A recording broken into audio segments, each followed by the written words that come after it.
welcome to Intoxicated Masculinity, where we talk about drinking culture, politics, pop culture, and anything else that comes up. Joining me, as always, is Brandon. How's everybody doing? Kale. Hello. And back with us for another Dune episode, we've got Jim. Oh. All right. As always, we're all having something to drink. Will we talk about what we're going to talk about? Before we talk about that, let's see what we're all drinking. Brandon, what are you having today? You know, I've come to the point where I'm almost drinking straight Campari, but not Campari, Cynar. But this time I went with the Negroni. Fair enough. Kale, what are you having? I'm having a nondescript American beer. Jim, you? The Party People 2001 cup is making a return with a really basic real sugar Pepsi with whiskey and some lime juice. Nice.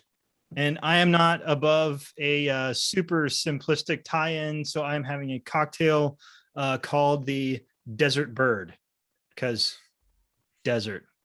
Speaking of deserts, last week we sort of went over the book Dune and talked about some of the stuff going on with that, and now we are going to talk about the David Lynch film Dune. Now, before we talk about that, let's talk about our histories with it. Kale, you've seen the movie just once.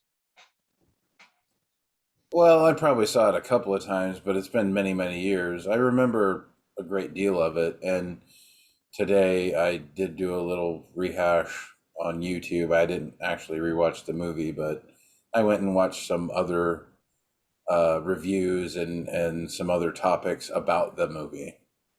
And Brandon, had you seen it when it originally came out or sort of back in the 80s? I think I might actually be the opposite of Kale. I remember seeing parts of it, but I don't think I've ever saw the whole thing. I think it's almost like one of those, Saturday morning cartoons get over and all the golf shows are on one channel and fishing shows. And I switched over and there was Dune on some other channel for a little bit, but I don't think I saw the whole thing. Fair enough. And Jim, what's your experience with the movie? I did not see it in the theaters. I believe that I saw it sometime a few years after that on TV. And I think probably the most recent I saw it before this week was maybe when the Sci-Fi Channel did the TV show. I think maybe they did an extended cut of Dune, which we will be talking about next week. And so I saw it then. And then this week, a few months ago, I watched the theatrical cut, and this week I watched a fan extended cut. Fair enough. I had never seen the movie. Interestingly enough, when I was deployed overseas in the desert, the guys that are in my unit all watched it when they were at a different site. They had watched it right before I got there. And as I got there, they were all doing quotes from the movie, specifically, "The pain." So anytime something happened, they would be like, "The pain."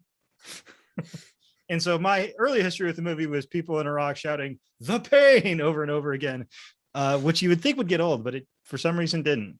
And then this week I finally watched the regular, I guess, and we're not quite sure if that was the theatrical cut or later cut or whatever it was. It's the cut that's about 2 hours and 16 or 2 hours and 17 minutes. And then about 15 minutes ago, I finished watching the fan cut that Jim sent out that is about 3 hours long, it's a lot, but it certainly is interesting to see somebody do that kind of a cut. So the thing I wanted to start off with, we're going to do this kind of the opposite of maybe what we would normally do. Most times, you talk about the film and then you kind of talk about your rating and whether or not you like the movie. I think that whether or not this movie is good or bad is the least important thing about it. I think it's a really interesting film. And so I think maybe before we get into the deeper discussion of it, maybe each of us just talk about, do we think this is a good film or is this not a good film? So let's start off with Brandon. Is this a good film or is this not a good film? I think the short answer is it's not. I think I could, if I separated myself from the fact that I've read the book, I think I would still dislike it. Because it's very hokey and very campy. Like a lot of the acting is way over the top. If I knew nothing about the Baron Harkonnen, I would still be like, why is this weird fat man with pus going on. I don't, it's to someone who hasn't read the book, it's almost incomprehensible. And to someone that has, that doesn't change a whole lot. Fair enough. So, Kale, is this a good film or is this not a good film? I would argue that it was a good film at its time. It reminds me, it's in the same genre as like Kroll or Star Wars. Kroll. It's all that kind of big, space fantasy type movie. Very sci-fi and a little bit Shakespearean even. Fair enough. Jim, good film or not good film? So I will say it's not a good film. I think it's potentially a cult film, though. Like, there's enough good stuff going on in it that I think it's worth a watch and a rewatch. I agree with a lot of the actors did a bad job. There's some great acting in it too, but the things that I don't like about it are pretty big. So I can't really say it's a good film. Way better than some contemporary films like Krull. Like, I would watch this 10 times before I watch Krull again.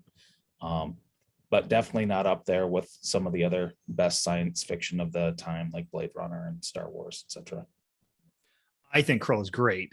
Of course, that is like 12-year-old me who remembers Krull as being great. It's probably not great, but I still just like the glaive when he's like doing the thing with his hand. I had the board game, so I was in.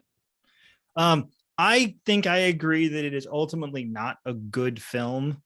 It is certainly an interesting film, though. I think the problem is you've got this sort of weird, like they brought in David Lynch. I think that's the strangest thing about this film is the pick of the director as David Lynch. Like you see Dune and you're like, wait, David Lynch? That's who you want to get to do this? Like it seems like such a strange choice as director.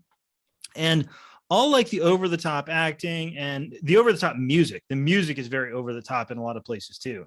Like that's really David Lynch. So it's like, it's sort of like, getting David Lynch, and then you can't really complain if David Lynch makes a David Lynch movie because that's what he's going to do. And so, yeah, it's not a good movie, but there, like you've said, like everybody kind of said, there's a lot of interesting stuff. I think the effects are really good. For the time, obviously, some of the effects don't hold up, but some of the practical stuff I think still holds up reasonably well. Obviously, the green screen stuff doesn't. Harkonnen is really a trip. Like he is just like he went to over the top, and then he went over the top of over the top. It's like if you stack two tops on top of each other, he would have gone over both of those. Well, and at no point did I ever picture Harkonnen flying around. My picture of him was he was so fat the suspensors were just keeping him from collapsing under his own weight. But that's what I thought too. That's what I pictured. It's just like a big guy, but he has these little repulsor things or whatever they called them, and they're just like holding up his kind of like his belly. And the guy in the movie's not all that fat, really, but he's like zooming around like he's on a jetpack or something. He's just zipping all over the place. You know what it reminds me of a little bit is Transformers. Like Michael Bay said he never watched it as a kid. He didn't know anything about it. I get the feeling David Lynch either didn't know what Dune was, hadn't read it, or just didn't like it. I've heard that he didn't like Dune as a book. But so I just understand why you would sign on to direct something that you don't like the source material. Like that seems like a lot of work to work on something that you don't like the source material on. Well, I mean, I'm sure it came with a pretty good paycheck. Right. A job's a job. And if you listen to some of the things Lynch has said about it, is I think that he thought he was going to be able to make, because like David Lynch makes David Lynch films. And I think that in basically all the films he's ever done, he gets final cut, and he basically is entirely in control of the creative process. Where in this, it was Dino De Laurentiis and Rafaela De Laurentiis sort of were giving significant amounts of notes throughout the movie, and they had final cut at the end. Apparently Lynch's first cut of the movie was about 4 hours long, which obviously was not going to happen. And probably would have made a lot more sense. It probably would. And I think honestly, ultimately, I think that the extended cut, that 3 hour cut, while it's too long for one movie, you could see it being more like a short mini series or something like that. Well, where you two do- movies. or maybe I- even two, maybe even three. Well, two probably. Well, I was watching a thing on YouTube today that was talking about the movie specifically, and they were saying that a lot of the voiceover exposition was added because of all the stuff they cut. That's something else to talk about. So that is probably, like, some of the special effects obviously don't hold up because of time and stuff. But if there's one thing that I think really holds the film back and kind of makes everything seem weird, is the constant voiceovers. It was so weird. I mean, it's just like tell instead of show throughout the entire movie. And I just thought it was really a strange choice. So I think it's interesting because I noticed it and I thought of something you said last week, which was that in the book, there's a lot of writing about what people are thinking, not just what they're saying. And that kind of made me think back to the book, and like, it's kind of more in keeping with the book. I will say also, I already mentioned a contemporary Blade Runner, the theatrical release on that. They made, the director put in voiceover, and I'm a heretic on this. I like the voiceover. I think the movie's really slow without a little bit. Yeah, I like that little noir voiceover thing that Harrison Ford did. Yeah. I don't know. I think when I was younger, I used to be more in favor of the voiceover. And as I get older, I kind of don't like it. I kind of would rather Blade Runner be more atmospheric. But on the other hand, I also don't like Blade Runner as a movie as much as I did when I was younger. Like, again, talk about heretical beliefs and bringing in Denis Villeneuve, who's going to be making the remake. I thought Blade Runner 2049 was significantly better than the original. I think it looks better. Like, that's one of the reasons why I'm so excited about Denis Villeneuve doing Dune. Is, if nothing else, the guy's got a great eye. And like Blade Runner 2049 is a gorgeous film. Like, it's just beautiful film. And like Blade Runner's good. And I think Rutger Hauer is probably the best part of that movie. Can't replace Rutger Hauer. I mean, Harrison Ford's really good in it. And there's a few other people that are good in it, but I think Rutger Hauer. So, I mean, the Tears in the Rain is like, got to be in the top 20 movie quotes of all time. It's such a great line, and he delivers it so well, and it's so good. But anyway, I'll stop talking about other Denis Villeneuve remake projects.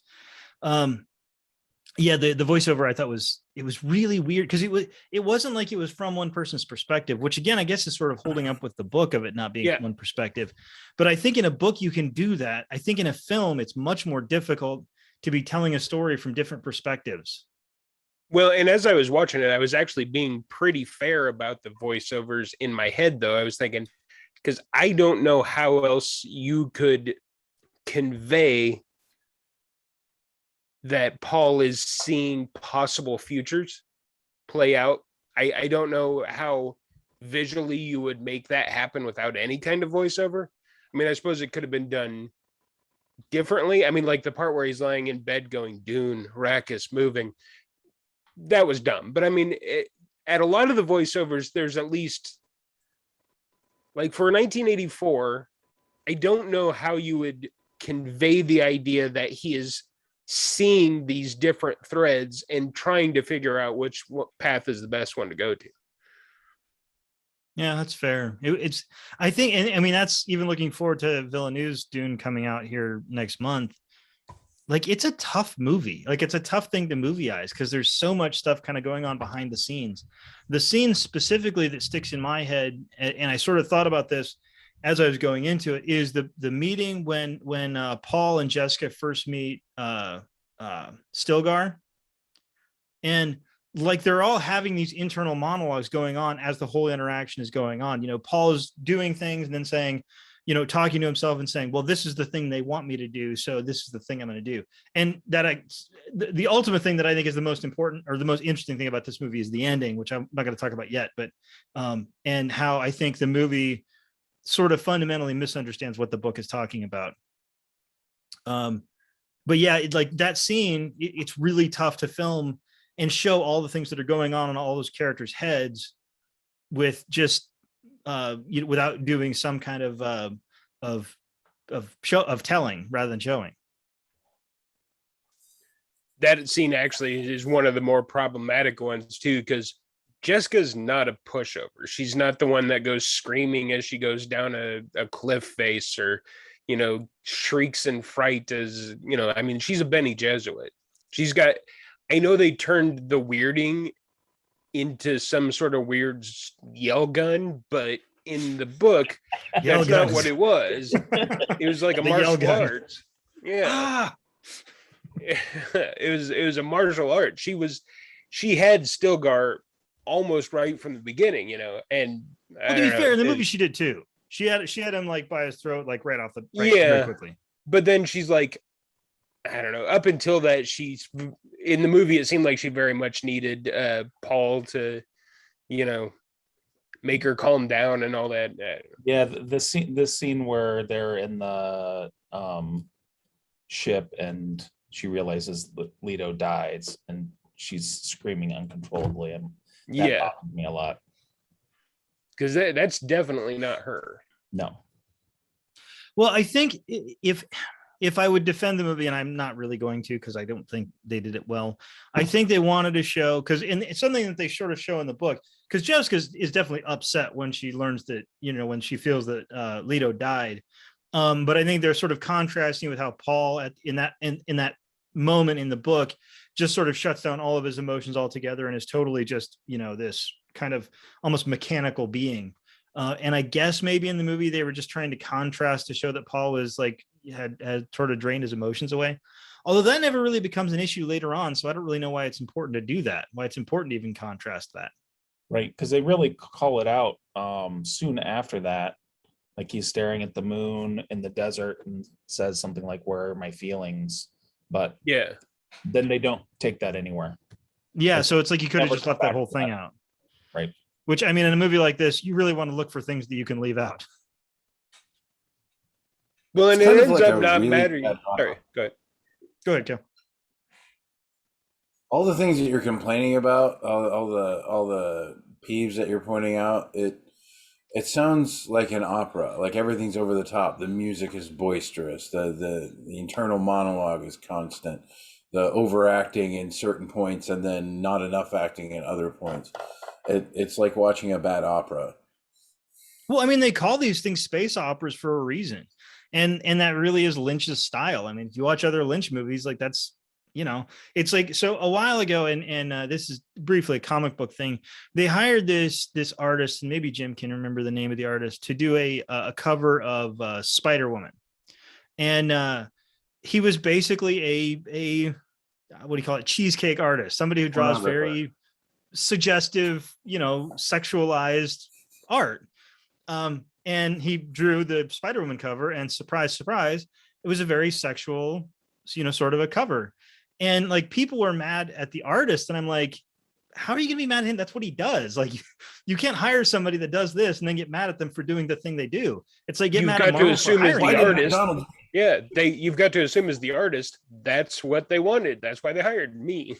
It's Right. like you hire Russ Meyer and you're like, hey, wait a minute, there's a bunch of boobs in this. What happened? It's like, yeah, you hired Russ Meyer. What do you expect? There's a lot of weird, like almost, it's not even getting it wrong. It's almost like trolling in it too. Like the first thing I noticed is like in the book, Gurney Halleck is an ugly man. He's got a ink vine scar, as they keep calling it. He's supposed to be pretty ugly. And Thufir Howlett's just an old man. And they switched it around in the movie. Like Thufir Howlett's the ugly one with the eyebrows that meet his hairline, and it's Patrick Stewart as Gunny Halleck, who's, you know, a good-looking guy. You know, it's just these weird little needling things in there too, that on top of everything else. Yeah. By the way, in the remake, Gurney Halleck is going to be played by Josh Brolin, who I think is probably, I mean, not that Josh Brolin is not a handsome man, but I think he can play like kind of grizzled a little better. The other thing that I thought was strange, and I was like, wow, it's Patrick Stewart, but he looks like young, but not that young. And I realized this is only like what, 2 years or 3 years before Star Trek: The Next Generation. Because it's 84. He's got long hair. Yeah, and he has long hair at the end. He's got Hulk Hogan hair. Yeah. It's weird to see him with any hair. Yeah, I do wonder how old he was, because he still looks like Patrick Stewart. Like, he doesn't look young, but he looks a lot. Yeah. He I looks a think he lot. was I'm gonna about guess- 40. I think he was about 40. I'm gonna guess 30s. But here's the thing: like he was supposed. One of the videos that I watched, someone else talking about this, mentioned the fact that that character is basically a bard, and he plays a good bard. He filled that role well. Except for, I don't think does he actually play the guitar, or not the guitar, the instrument? Does he play that in the theatrical cut once? 'Cause he plays it in he the brings it extended in, cut. but he sets it down. In the extended cut, he plays it once, like for like a little bit. But I don't think and I think that's a miss, because I think that character is kind of like well, Kale's right. He's a bard. I mean, if you play, D&D or whatever, he's like a fighter, and he also plays music, and I think it was kind of a miss to have him not play at least once. Also, I thought he should have been like bigger. Like, I kind of pictured that character as being kind of a burly, rough and tumble sort of a dude. And Patrick Stewart's a great actor, nothing against him, but he is definitely not a big rough and tumble dude. Mm-mm. He's Patrick Stewart. So I'm going to mention some other actors in the movie that I thought did a terrible job. The Harkonnen Mentat, I don't remember his name. Brad Dourif. Seriously, Personal favorite. Seriously, Actor, not the role. Some of the lines that he delivered, I'm like, how did this make the cut? Like, did they just do one take of this? Because it's awful. And I don't know, Dr. Yui, forgive me, I can't stand this actor in anything he's in. And So you're not a big Quantum Leap fan then? right. And the lips, the scene with the lips taking up the whole screen, like Renji. Yeah. It's And I'll probably say this 25 more times, but it's very Lynchian. Like, it's a very David Lynch thing to do. So Well, it puts you in a weird situation where, again, it's like you hire David Lynch, you're getting David Lynch. And Brad Dourif is a fantastic actor. Watch Deadwood to see some of his best performance. He is really good, but I mean the line where he's chanting to himself is, jeez. Go ahead, The Kev. creepy doctor guy was. I'm sorry. I was just gonna say the creepy doctor character is like like that face is like he has the perfect face for that, and he obviously apparently plays creepy dudes because he went on to play Wormtongue. But Wait, which doctor? You mean the doctor for the one with the like crazy eyebrows and the weird red coming down his mouth. Yeah, that's Hallett, right? Not Hallett. The Mentat. the Harkonnen. Thufir. Yeah. Thufir. Thufir Hallett. Yeah, he wasn't the doctor. The doctor was the same guy from Monster Squad, right? I forget his name. The It scary is the German guy guy? from Quantum Leap. No. I'm sorry. We're getting our characters all confused. Harkonnen doctor. The Harkonnen doctor, the one that's like, "You're so beautiful, my Baron." Oh, I didn't even recognize him, I guess. I'll double check that at some point, but I think he played the scary German guy from in Monster Squad. Well, I mean, that was just one of the most appealing factors of that movie for me was the creepiness of it. I thought Raymond was like a really kind of weird, not just sadistic, but creepy kind of character. And like just these giant worms that could eat you in one bite or whatever. And like the floating brain creature thing that was in the cell that talked to him through their mind or whatever. Okay, Like I'm I said, curious I about haven't that. seen the movie in a long time. So the Navigators. Yes. I just pictured the Navigator, like when I read the book, and I miss things in books all the time. So if I miss this, go ahead and correct me. But I just pictured that the Navigators were just regular people. They just took a lot of spice.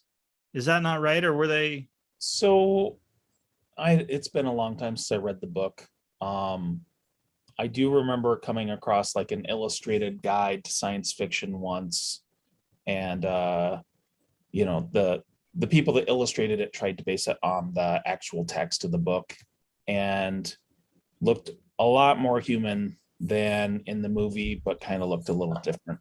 I think maybe they had web hands or Yeah, something. it said it physically changed him a little bit, but it didn't make him into like a black hole farting slug thing. Yeah, I mean, again, it's sort of, I got some flashbacks to Eraserhead when I was watching that, so they kind of look like the child thing from Eraserhead. That was weird. Like, it was a strange choice, but again, it's David Lynch, so you're going to get strange choices like that. Yeah. And I don't remember the folding space thing being in the book. I don't either. I thought they just knew how to operate the spaceships. They could see the future, so they could navigate. That's right. In the future, so they could navigate around obstacles and stuff because they could see it coming. But in this, they don't even move. They don't even fly. They just, one end of the slug thing shoots out a beam and the other end shoots out a beam and draws everything together. So I kind of like that aspect of it. And it's been a while since I read the book, so I'll take your word on that being an addition from the movie. I kind of like it. It saves some time. Yeah. Yeah. Well, and it explains a lot more why they're so important too. So I have a question. Is the Emperor intentionally portrayed as an idiot? Because half of his lines are yes, asking questions. Like, he's a bit of a non-entity. By the way, that's Jose Ferrer. Yeah. Right. I didn't realize that. That's Miguel Ferrer's father. So I felt like he was supposed to be menacing. And he definitely doesn't come across as menacing in the movie. I think, I don't know. In the book, I don't know if I got the impression of him being particularly like genius or anything. I think that he definitely, wants to get rid of the Atreides, the House Atreides, but I don't remember he's him almost intentionally left blank a little. You don't really hear from him until he's, in front of like on Dune. You hear a lot of people talking about him and what he's doing, but I think they very much want Harkonnen, the Baron, to be the main villain of the story. And I think he is. Like, I think the Emperor is kind of, Shaddam IV is kind of left blank. You see him through other people's eyes till the very end. It's like he's almost more of a position than he is even really like a person. He's Emperor, and like Emperor's coming, and like you don't know anything about him, and he's just kind of like there. The one I didn't get the impression though that the guild walked around giving him orders though. No, I thought it was like, I kind of got the impression from the book that the guild kind of does their own thing and everybody else kind of does their thing. Like the guild is almost kind of separate from everybody. They have all the money that they're ever going to want because they're the only ones that can space travel. The one casting choice that I thought was really interesting, because I like her a lot, is Virginia Madsen, who has nothing to do in this movie. I mean, she could essentially be replaced by a cardboard cutout of Virginia Madsen. I mean, except for the very beginning where she gives some of the exposition, which I guess was added later. Like that exposition at the beginning wasn't originally part of the filming. And so it's like, without that, Virginia Madsen has, one paragraph for the dialogue, maybe, and, maybe not even that. Well, and that actually kind of sticks with the book, since she's all the readings of the sayings of Muad'Dib is written by Princess Irulan at the beginning of every chapter. So that actually kind of fits with the book. But in the book, you get more of a sense of her through those. So it's like she does have a presence in the book, but it's kind of this tertiary presence. Whereas in the movie, she has no presence whatsoever.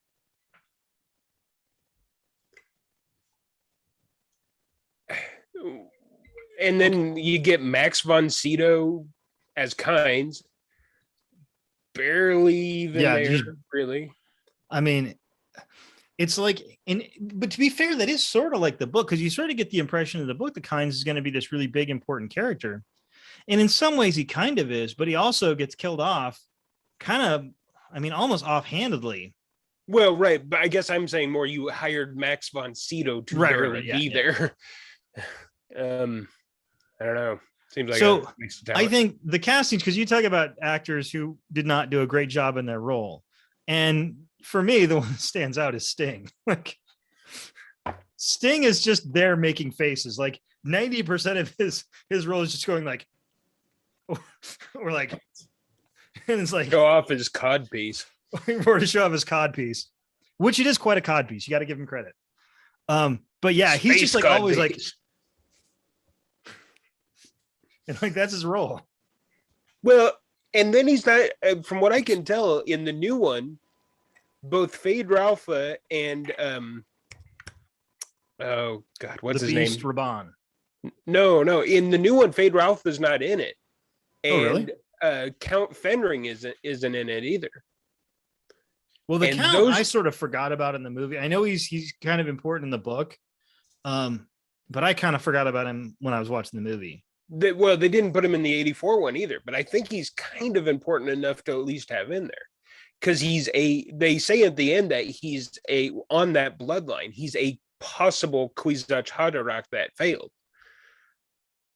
So, I mean, it's something that I don't know. I haven't gotten into the other books yet. I don't know if they ever even explored the possibility of other Kwisatz Haderachs that were failures, that weren't quite right. I don't know. It'd be interesting to follow that as a timeline, but Yeah, I don't remember him very much. Yeah, Yeah, like you're right. in It the looks book- like Fade Ralpha. It looks like Fade Ralpha doesn't even have a part in the new one. yeah. Or maybe he gets to be the big villain in the second one. Right? Well, that and- could be. Yeah. And the Beast Raban, I mean, he's barely got like 3 lines in the book, really. He's another Oh, yeah. puppet, really. The Beast Raban's like barely. I mean, he's almost entirely a non-entity in the book. Yeah. He says a few things and then he gets sent back to Arrakis after the Baron tells him to squeeze, and not quite as squeeze him, type of thing like in the movie. But what were they thinking with Baron? I've heard people in videos call that Baron Harkonnen in the book a genius. I don't think he was that. I But think he he was- thinks he's a genius. Yes. But he's not whatever the fuck was going on in the 84 version. He's in I- one I point don't- literally just zooming around in circles. Yeah. And like you And watch then at that and one you're point, like, what the fuck is happening? Why is there like a fat guy spinning in circles in the air? Like, well, and like the tooth thing didn't work. He's in the same room. They don't even mention that he has like a shield on low or something in there, like they do in the book. And then he's like, "Am I alive? Ah, I'm alive!" And he's just like flying Zooms around, off. like like a balloon let out of air or something. It's maybe he was auditioning for a part in The Rocketeer. and they all have red hair. Like either red hair is bad or he sired them all or something. I feel like we're saying Or so. maybe What it's there's a lot of negative because things, the and desert is kind of red. there's a lot of negative They're things from to say about Getty the movie. Prime. But what are like? So one of the things that I thought the worms looked really good, like especially for the time. I thought the worms looked pretty good. I thought the first one that eats the That's a crawler good looked looking good. worm. The worms entering the barracks at the end, not so much. I thought they looked. I Those- even thought they looked pretty good there. I even thought like they barely moved. I even like the design of the worms, like the 3-pronged opening. I Yeah. thought that was a good visual look. So I feel like the sets are fantastic. Yeah, The agree Emperor's with that. throne room, the hallway on Caladan, the palace on Arrakis, like whoever did the sets did a tremendous job. And then I the will costumes say, are pretty good too. except for the Sitch, except for the Freeman's homes, because I have a the question. Freemen have almost zero personality in the movie as well, and neither does their homes. Like in the first Sitch they go to, it's just like a series of rooms in a cave. In this, it's just this weird long hallway where people just hang out in the hallway the whole time. I don't know. It's a it's very big weird. hallway though. Very big hallway. And tall. Yeah. Okay, what were we gonna say? Oh, I just had a quick question for John since we're just getting to know each other. I find it interesting that he says he doesn't really like the movie, or I mean, he says it's not a good movie, but yet he's watched 3 different versions or 4 different versions of it, and I'm just wondering, what's the big draw? Why do you feel so drawn to the movie? I like moderately bad science fiction. It came out, I don't know, I probably would have been like 4th grade. So for me, it's a nostalgic movie. I remember the toys coming out and thinking they were kind of cool. Never had any of them, but um, I didn't know they made toys for it, but I guess it was the Yeah. 80s. Of course, they must have. right. And I feel like, kind of like I said at the beginning, there's enough good stuff in it that I really think it's worth watching. And for me, rewatching. I mean, it's not. It's definitely not one of my go-to movies. Like if I'm gonna stay home and veg, it's not in my like top 5 or top 10 movies that I would consider rewatching. But I definitely enjoyed watching the extended version and seeing some of the hokey stuff cut out and a lot more context added into the movie. It made a lot more sense and it flowed better. Yeah, the extended cut was infinitely better. And it's 3 hours, which is long, but it's not like, I mean, to compare it to other cuts when the Snyder cut came out. And I'm not sure if I'm the only one who watched that, but I know Brandon hasn't watched, I doubt Kale has. Where you're talking like 4 hours, and it's like, no, 4 hours is too much for anything. 3 hours, it's like if it's good, I can deal with it. And yeah. One other good thing about it, I thought Jurgen Prochnow was really good as Duke Leto. I thought he was like good. he looked like a Duke. He kind of like talked like a Duke who maybe has been in the submarine. And no, I thought he was really good in that role. So on a plus David Lynch side, I feel like the David Lynch actors did a pretty good job. I mean, all in all, they weren't.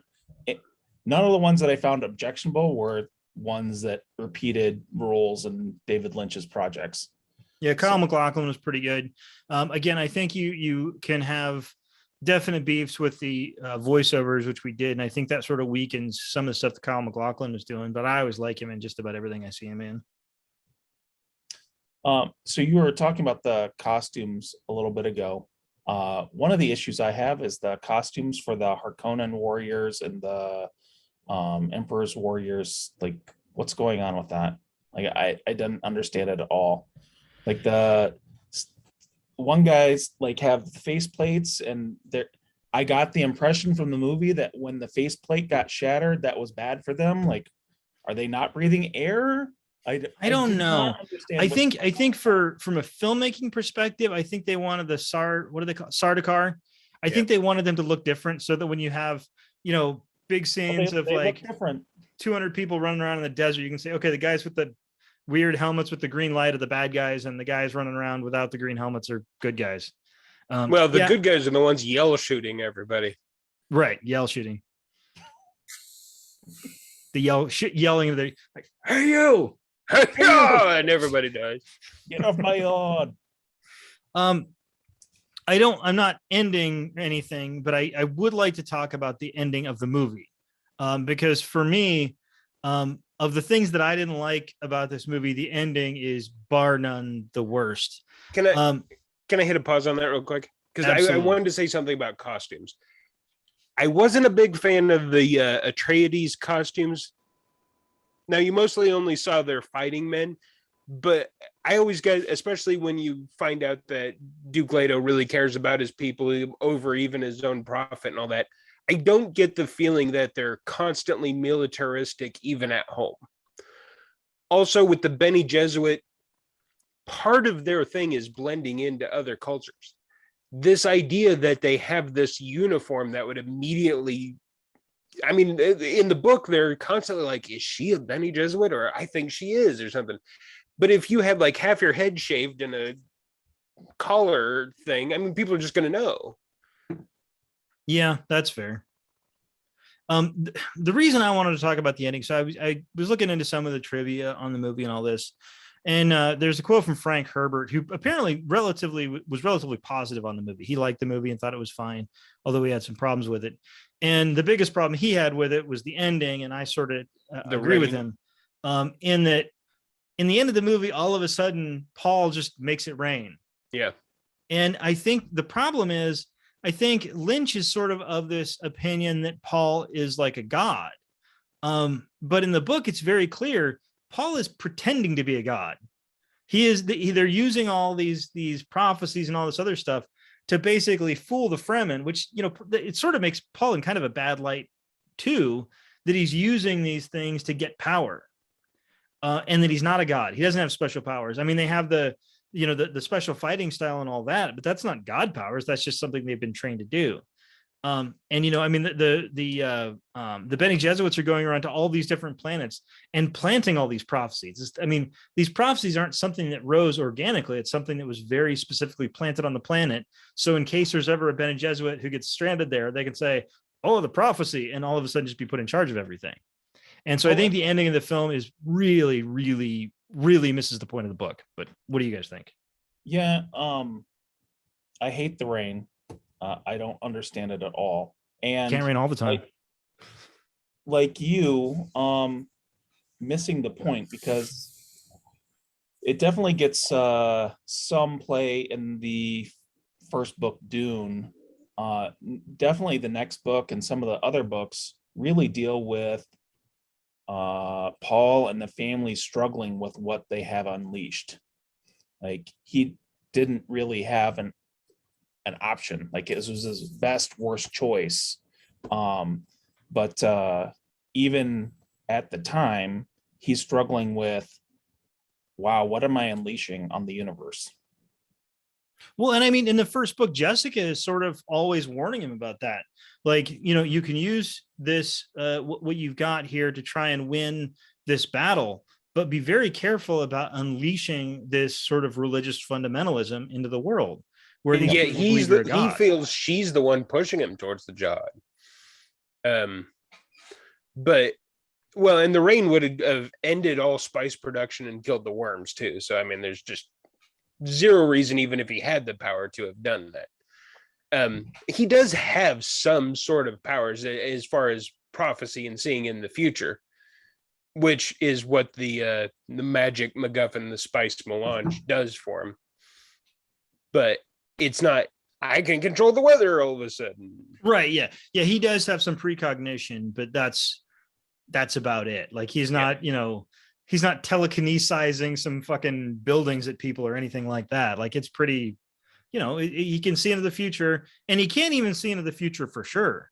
I mean, that's another thing that you sort of mentioned at the beginning in the book, is Paul is always making these decisions, and he's always seeing all these possible futures and trying to figure out what he has to do to get on the sort of the right track to get to the right future that he's going for. So he's not any kind of an all-powerful deity. He's somebody who's a very good fighter and who has limited precognitive abilities. But if you shot him, he'd die just like anybody else, and he can't call down lightning from the skies. So he's Spider-Man. More or less. Not Storm. Which even Storm wouldn't be able to do because there was no water cycle on Arrakis. Yeah. But I will say that one of my favorite parts was where he rides the worm, and they actually stuck to the book quite a bit on that one, about the whole opening the one flap and the worm turning over to keep that from the sand. I thought they did really good on that one. Yeah, I thought it looked pretty good. I mean, again, some of the effects are going to be dated, especially when we're dealing with a 500-meter worm. It's not going to look great by 1984 or by today's standards from 1984, but I think it definitely looks as good as it could have looked. I mean, they clearly weren't, cheaping out on the effects there at all. Yeah, and again with the props, like, I thought they did a great job with the tool that he used to pry open the side of the worm and the hooks. The still suits I thought looked great. Yeah, the still suits were good too. There's a quote from Max von Sydow that apparently he hated the still suits because they were heavy, but he said they made him look really good, so he was okay with them. They were very flattering. Like, they make everybody look very kind of trim. We've got Everett Mcgill as Stilgar, who was never a huge name. You guys probably remember him as the lead bad guy in Under Siege 2. I was thinking My Fellow Americans or Twin Peaks. Yeah. My Fellow Americans is a great comedy. Love that movie.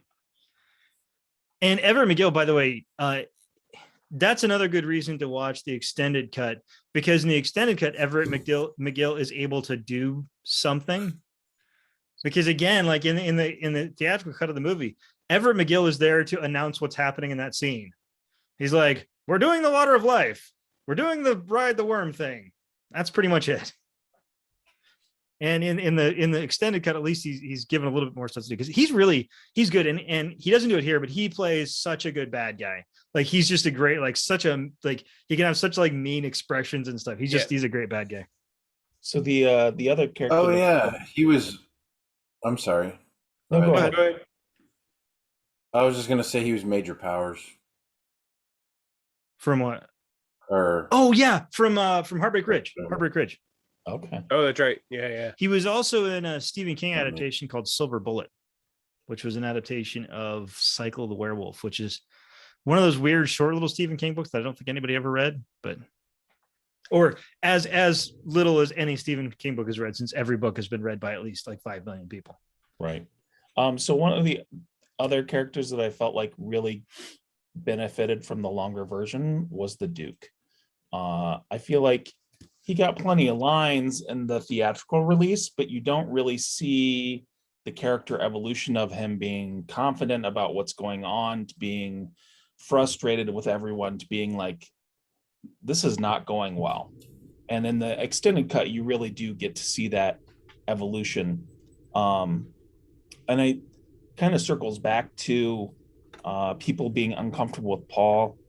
I feel like in the book, at least, there's some suggestion that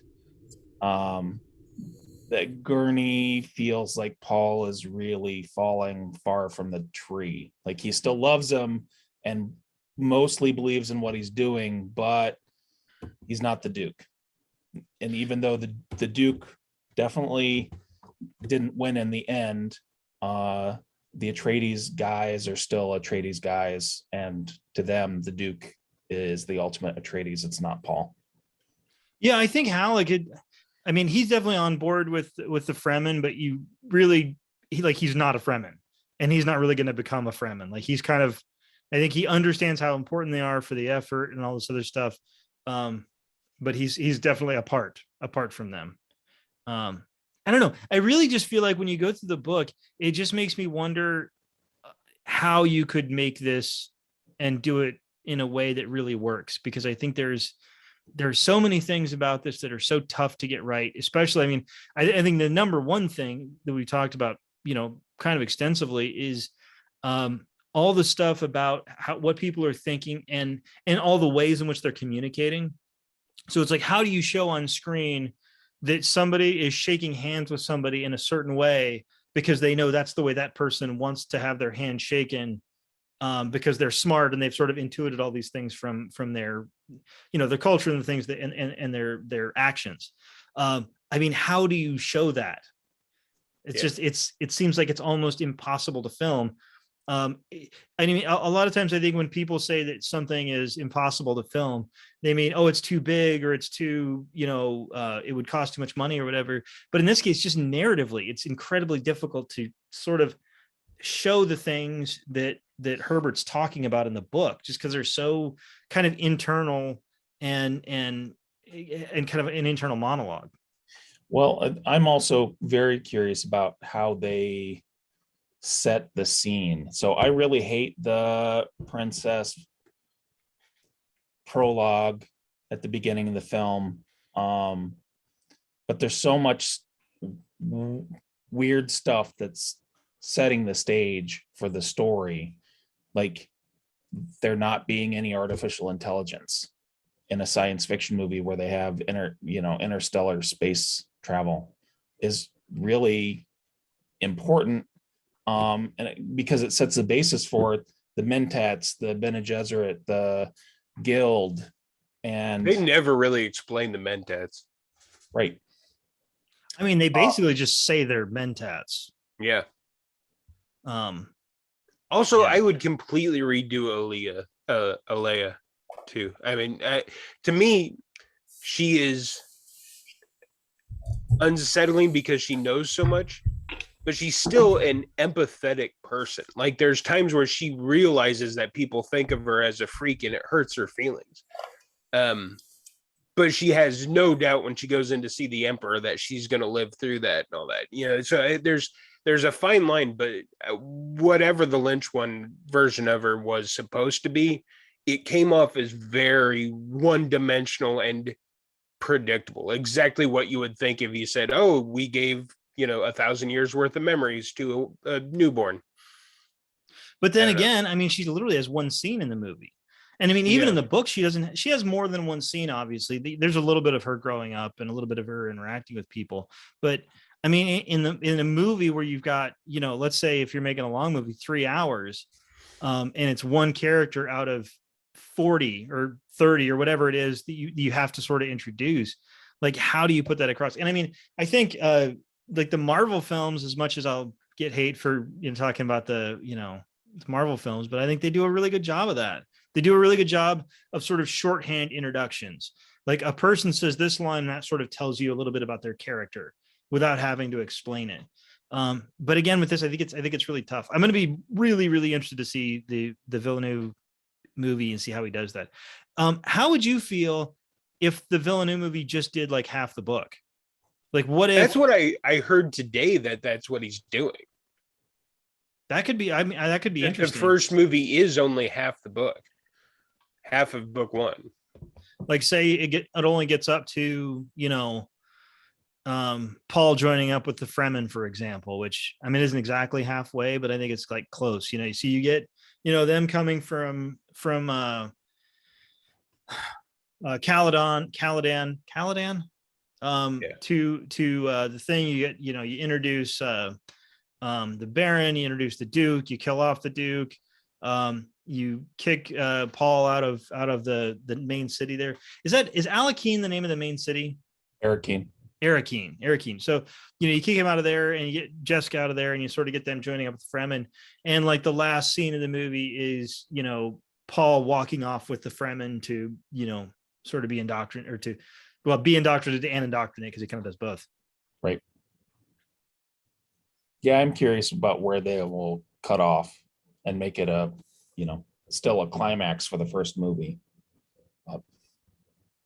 If you want to leave it as a cliffhanger for those who haven't read it or force people to read it, you could have that part in the book where he sees the two Fremen escaping from the sandworm while he's in the Thopter with his dad. And he sees them kind of doing their weird walk, the kind of skate hop thing. You could leave that almost as the introduction. And then when him and his mother escape and go down, because they have that time in the cyclone thing in the storm.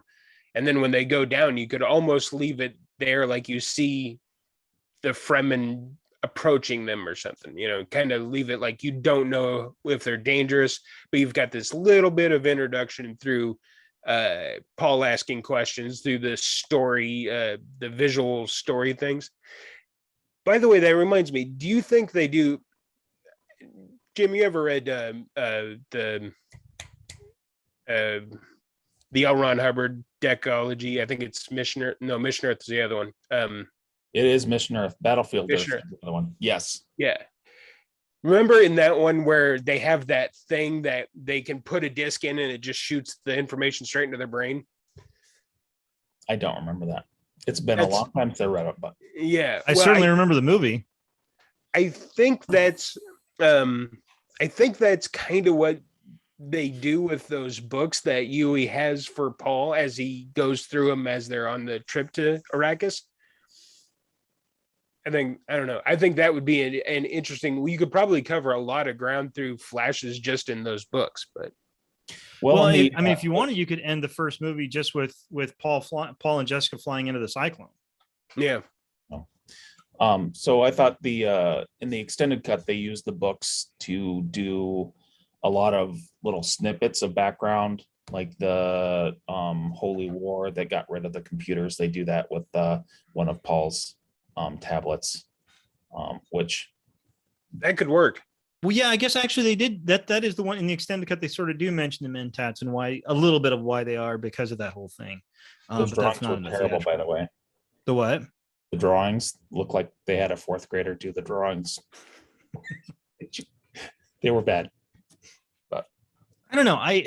It's sort of weird because Kale, you asked earlier about like, well, you say you don't like this movie, but what draws you to it? And I think it's kind of interesting because I didn't really like it either, but I still am kind of drawn to it. And I thought it was interesting. And I thought there was a lot of good stuff there.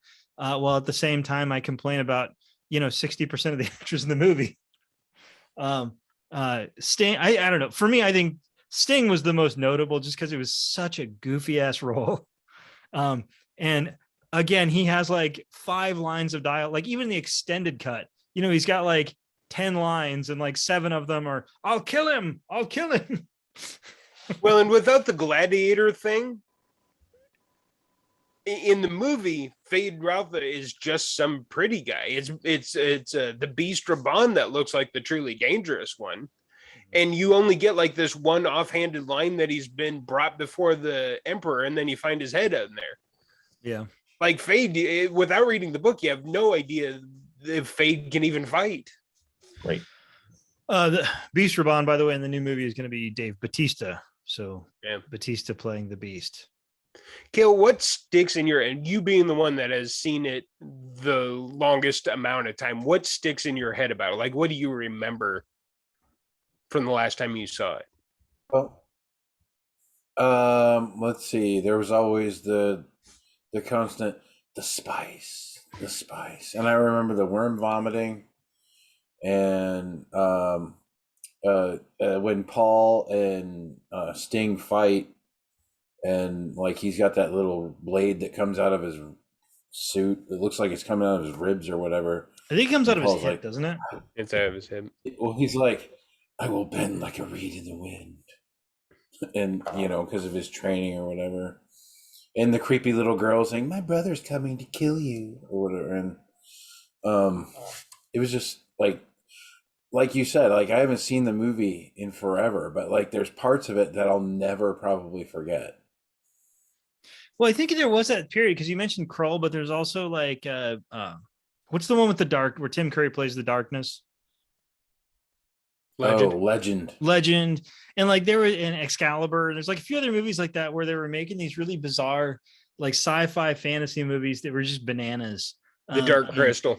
So I would throw this in with Dark Crystal and Excalibur. Yeah. Like not good, but somehow there's something about them that makes me every once in a while think I'll watch that again.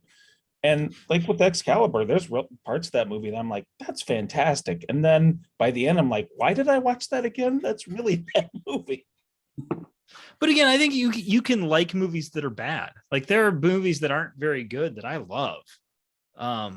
And it's fine. You say like the acting's not very good, the directing's not very good, the special effects aren't very good, but I like it. And I don't know why.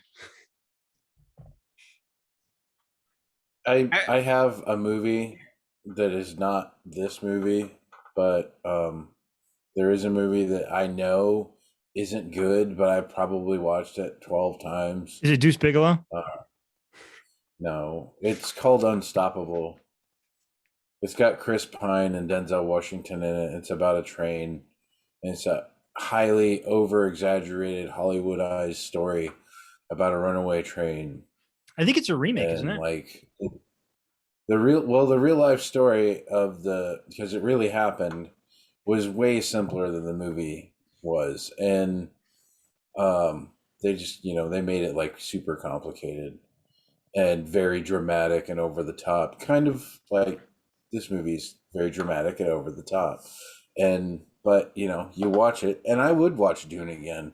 And I remember my parents had it. They had a 2-part version of it it took one entire video cassette. For the viewers at home, they used to have these things called VCRs. You would put a thing called a VHS into the VCR, and you could record things on it. And it took unless you broke out the little tab, and then you couldn't record things on it. Yeah, but anyway, it took a whole tape to get Dune onto it. So yeah, it's a long ass movie. Well, and it's weird. Go ahead. What's weird about the 2 video cassette thing is that sometimes it bookmarks a place in my memory. Like the part where the first video cassette on Scarface ends is when he's in the hotel room and Michelle Pfeiffer's above him and there's the blimp going over. And that's the end of the first cassette. Yeah. You guys that remember did these not grow up with cassettes, video cassettes, you're doing it right, because video cassettes sucked. Let's be honest. They were not good. Terrible. And sometimes there would just be a bar. Like there would be like the little fuzzy bar, and like you have to like fuck with the tracking thing. And sometimes and oftentimes it would work. Tracking. Like which is there's tracking.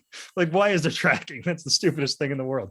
But yeah. Oh my so God. Why does it just do But what hold on, it's so supposed to you'd do? like play with the tracking, and sometimes the tracking knob would work, and like the little fuzzy bar would go down and be off the screen. But then sometimes all the tracking would do is just move the little fuzzy bar up and down, and you're like, you want to put the fuzzy bar in the place where it's going to like interfere with the movie the least. Well, then imagine If it's like if way all up the here. weird like Degas style colors came out when the Harkonnen guy is on fucking screen flying around shouting at you. You wouldn't know what the hell was going on. There's one other thing I wanted to mention about the movie that struck me more the second time I watched it was, and we sort of talk about the acting being over the top. The music is really over the top. Like in the beginning, they've like got the when dramatic things happen, the music is like and like super dramatic. And then when they're riding in, there's like this super heroic music, and it's like if this was going on today, there would have been a lot of bongs going on. Yeah. And I don't know. Did you guys notice the music at all? Yeah, but like you said, with what are you going to get when you hire David Lynch? What are you Right, going right. to get when you hire Toto to do the music for your movie? Right. Well, it's funny. I just had Vanessa watch They Live the other night, which is a movie that I still think really holds up and think is a really good movie. And it's like you watch them, and there's certain directors that have a type. Like you can watch that movie and be like, you can watch this movie, and it's like that's a David Lynch movie. Like I would know that if I didn't see the credits. And like you watch They Live, and it's like that's a John Carpenter movie. Just it is. It's got the John Carpenter music, it's got the John Carpenter shooting style. And it's just They Live's a good movie. Like I think I didn't give it enough credit the first time I watched it. And it's got that like 8-minute fight scene between Roddy Piper and Keith David, which is like, who has an 8-minute fight scene? And they do, and it works because they don't even look like action heroes. It just looks like two guys just punching each other and then falling over and then getting up and punching each other a few more times. I don't know. Does it look like professional wrestling? It doesn't. Well, they do some professional wrestling moves, but it really does just look like two regular guys brawling. And oftentimes it doesn't really look like a cool fight scene like you have today. It looks just like two guys just kind of beating the crap out of each other. But anyway, enough about They Live. Does anybody, Kale, do you have any final things you wanted to mention about Dune 1984? Watch it, and then you'll see what I mean. I think that's true. You'll That's all I definitely got. see. That's all I got. That's all I got. I'm sorry. There's no color commentary here. That's all I got. I've Brandon, seen it. It's final worth a watch. thoughts on the David Lynch Dune from the year 1984. It's worth seeing once. It's not good. The book is way better. You will enjoy the book a whole lot more. But it's still worth seeing. I would watch it after reading the book. Yeah, I'd agree with that. What do you guys think? Well, Kale, you haven't read the book. Jim, would you read the book first or watch the movie first? I don't think it matters because I think the movie is different enough from the book that it's not going to ruin the book for you. No, but I think you could see the ways it was different if you read the book first. Yeah. I'd probably read the book first. I'm going to give my final thoughts, and I'll let our guest have the last word. The movie's bananas. Like, it's just bananas. So you got to watch it just because it's like you're going to see like a fat dude zooming around in circles in the air, laughing in the most stereotypically evil way that you've ever heard. Like That part must really bother you. Well, it's just he's just spinning in circles. You brought it's the it most up like bizarre 5 thing you've ever times. seen. Like it literally looks like it was pulled out of a parody. Like if you put that in Hot Shots 3, they would be like, "I'm sorry, that's too far. Like people aren't going to get it." There's the weird slug people that shoot buttholes in space, and it's like, I don't know. Like the movie is just bananas, And they've got reins on the worm, so they're like, oh, yeah, they're riding like a 500-meter worms through the like Santa's sand. sled or something. And they're playing big giant heroic music over top of it. No, it's not a good movie, but you have to see it. So that's my, it's a bad movie that you have to see and you'll love, even though it's bad. Jim, your final thoughts. So I think it's definitely worth watching. If you can get a legal release from the original owners of the movie, you should watch the extended cut on YouTube, because I honestly think it's a lot more enjoyable, a lot easier to watch. I know it sounds kind of crazy because it's a fan edit, but I think they did a relatively good job. Yeah, I'm gonna put that link below. I'm not gonna keep checking it, so if it does get pulled down, just look it up somewhere, in case YouTube pulls it down. But we'll put it up so you can see it as of the time of us recording. And I think watch it with a grain of salt. It's a 1984 movie. A lot of the stuff that's done with real sets and practical special effects, I think hold up pretty well. And there's definitely weird parts. So that there is. Oh, and I forgot to mention one last thing. Did everybody see the David Lynch cameo? Towards the beginning? Oh my God, he's one of the when they go to pull the mine workers out of the thing that's about to get eaten by the worm. He's the mine worker that's talking to him on the phone. I had no idea. What he looks like. Oh, I love David Lynch. I watched David Lynch. By the way, do yourself a favor. Go to the David Lynch YouTube channel. David Lynch does a weather report every morning and has done so for many, many years. And it is the most David Lynch thing you will ever see, because it's just David Lynch telling you what the weather's like outside of his window for about 2 minutes every morning. And now he also draws a ball out of a ball pit or out of a little thing. And so he just has a ball for each day. There's no reason for it. Like, it's not in servants or of anything. It's just every morning he spins this ball thing and pulls out a number and says, this is the number for the day. And he does that every day because he's David Lynch. And of course, that's what David Lynch would do. He'll give you a weather report and then pull out a numbered ball from 1 to 10 or 9. I don't know. I don't know if that's a good thing or a bad thing, but it's certainly a thing. All right. Well, I want thank everybody for watching. Please like, subscribe. Tell us what you liked about Dune or didn't like about Dune, and we look forward to your comments. So like, subscribe, thank you, and have a good drink and have a good day. Adios, people.